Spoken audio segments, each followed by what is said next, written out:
According to ESPN reporter Darren Rovell, Zuffa LLC, which owns the UFC, is reportedly nearing a deal to sell the mixed martial arts company. Now, Dana White had some comments when it came to responding to this. He sent out, it was actually a one-sentence comment in some situations, and then he was on the Dan Patrick Show in which he clarified it.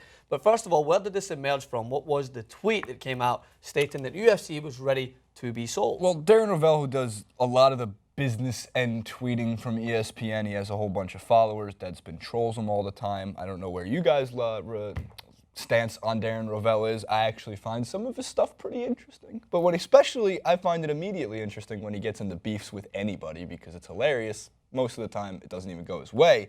But Darren Rovell said, quote, via tweet, hey, at Dana White, once you hire an investment bank to give out your financials, it's hard to say you're not for sale.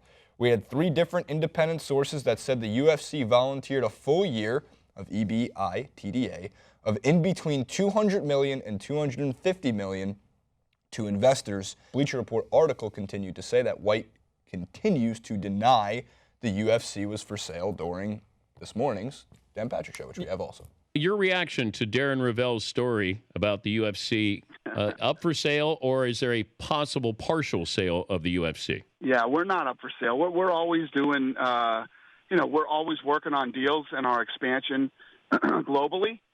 And, I've been saying since this thing came out, no, we're not for sale. But let me tell you what, somebody shows up with $4 billion, we can talk. We can definitely talk. What about a portion of the company? Obviously, if I'm in the middle of a deal right now, there's a lot of confidentiality involved in it. But, we're working on expanding. We're working on growing the company and moving in to other territories like China and Japan, Korea. We're always working on deals. And as far as the UFC being for sale, I've said this a million times. We get offers on the UFC all the time. It started in 2010. We got our first offer for the company, which was over $1 billion, and we turned it down. Hypothetically, would any sale be contingent on you staying on as UFC president? I don't know. I don't know how that would all work out, but I'll tell you this. The day we decide to sell, I probably don't want to do this anymore. I love this. I love this business. I love the sport. I jump out of bed every day excited to go to work. And listen, me and the Fertitta brothers have been together for a long time. We're very close friends. We work well together. And, something we did would be a mutual decision. And we'd probably all be looking to get out if we sold. The Dan Patrick Show. So, as you can tell from the comments from Dana White, is that there has been bidders, as we expect from a sport that's growing at this substantial rate. And according to the Bleacher Report further, it is bidders such as WME/IMG, the Blackstone Group, China Media Capital, and Dalian Wanda Group listed amongst the prospective buyers. And he mentioned it there.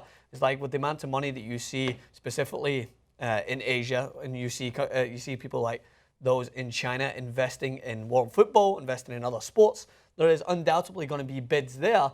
I just don't believe Dana White when he's stating that that they're going to, it's not for sale, because everything is for sale, especially someone like Dana White. This guy in the UFC, as we know, has made most of his decisions based on how much money he can make. He has skewed certain biases towards certain people in order to obtain money, and that is just the way Dana White works. So as much as I believe him in stating that there has been bids and they've knocked him back, when the right bid comes, he mentioned it there, someone comes in with $4 billion, they can talk. But it was interesting to hear how that was a great question from Dan Patrick on whether or not he would stay.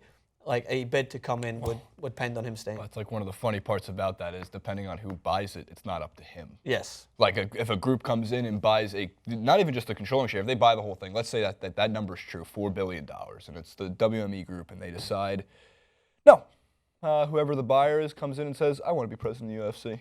I could put together a fight. McGregor, you're going up against Floyd Mayweather. So be it.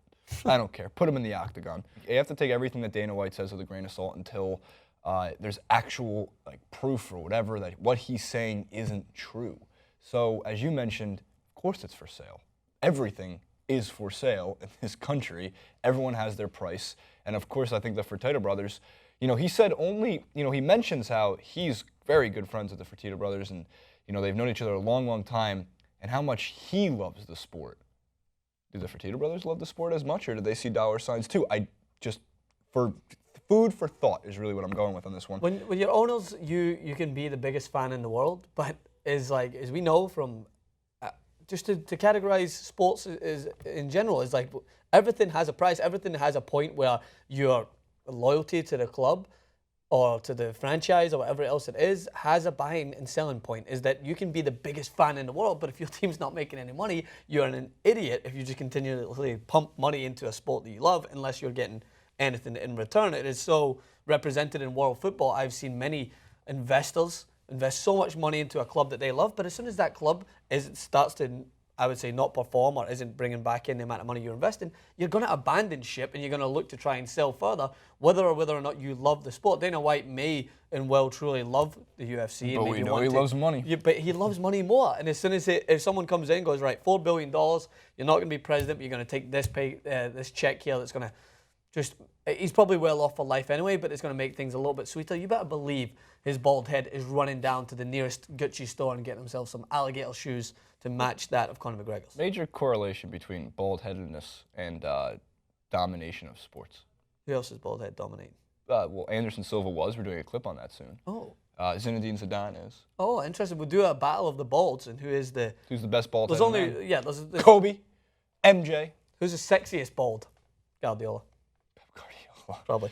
With the beard. Comment below with what you think about UFC and if they're being sold, Dana White's words, the stuff you saw on the Dan Patrick Show. We're on YouTube, Facebook, Instagram, and Twitter. It's all in the description box below. Follow the links and you can find us elsewhere. See you next